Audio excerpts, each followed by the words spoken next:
England, 1891, Victorian era. A young couple with a criminal record for theft, Sarah and James, traveled all over England, stealing silver, gold, valuable items, and antiques from large and impressive mansions, making their living this way. This young couple learned that there was a castle in Yorkshire filled with riches, and that it was also used as a hotel. The plan was very simple. They would go to Yorkshire pretending to be a couple on a honeymoon trip, stay at the hotel for a while, steal the most valuable items from the hotel, and then escape.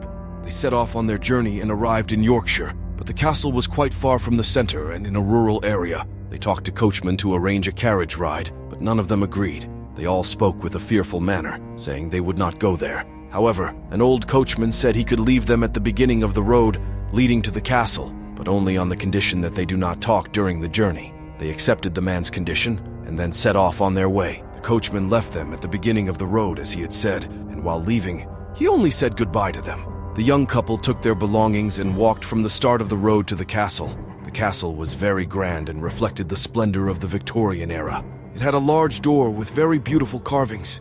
They knocked on the door using the knocker. The butler, Edward, opened the door. He welcomed the young couple and invited them inside. When they entered, there was a bustle around for the evening meal. The table was set, and people were sitting at it. They went inside and sat at the table for dinner as well.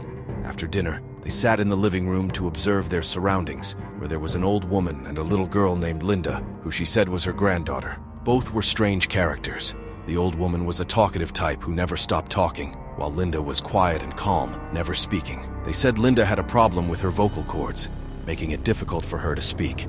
The old woman spoke about her spiritual powers and that she had come to this castle specifically. She mentioned that she had heard there was a buried treasure somewhere on the land where the castle was built and that she wanted to find it. To find this treasure, she would summon the spirit of the castle's former owner, Lilith, and she asked the young couple if they would join her. The young couple's eyes sparkled. They immediately agreed. After chatting a bit more with the old woman, they retired to their rooms. They fell asleep at night, and at midnight, Sarah woke up wanting to drink water. When she got up, she heard voices coming from the corridor. She slowly opened their room door and heard the old woman and the butler talking. The old woman said something angrily and went into her room. The butler quietly went downstairs. Sarah couldn't make sense of this situation and returned to bed. She fell asleep immediately from exhaustion. A couple of hours after Sarah fell asleep, James woke up. He had heard strange noises. Without waking Sarah, he tried to figure out where the sounds were coming from. He slightly opened the door and was surprised at what he saw. Little girl Linda was walking in the corridor and making strange noises. James stepped out and went to Linda, asking her what was happening. Struggling to speak, Linda said, "She is very dangerous." James asked, "Who is dangerous?" "Linda. She is a witch, and don't let her summon again. Run away from here," she said, and left. James returned to the room and locked the door. He was very surprised by what had happened, but went back to bed without waking Sarah, and he too fell asleep.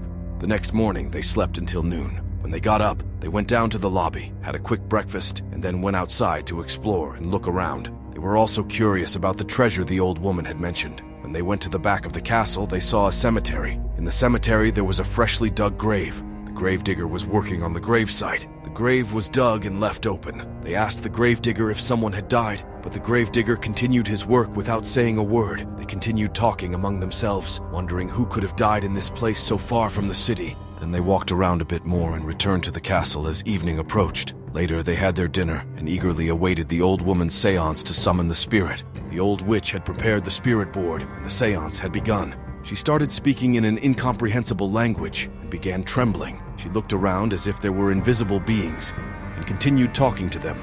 Finally, the anticipated moment had arrived. The witch had summoned Lilith, an ancient demon. What they actually needed was a woman's body. The young couple who had come to the castle were victims. This was the true meaning of praying while being preyed upon. Lilith, the demon worshipped by the witch, and everyone else in the castle needed a woman's body. The castle was actually a place where the inhabitants played roles. It was neither a hotel, nor were the people inside its staff and guests. It was a place filled with riches, luring in and trapping people who were then sacrificed. The people they killed were buried in the cemetery at the back. Meanwhile, the seance to summon the demon continued. The young couple had been given alcohol and drugs at dinner, making them completely drunk and unaware of what they were doing. They had moved to the castle garden, and Sarah was laid out on the central table.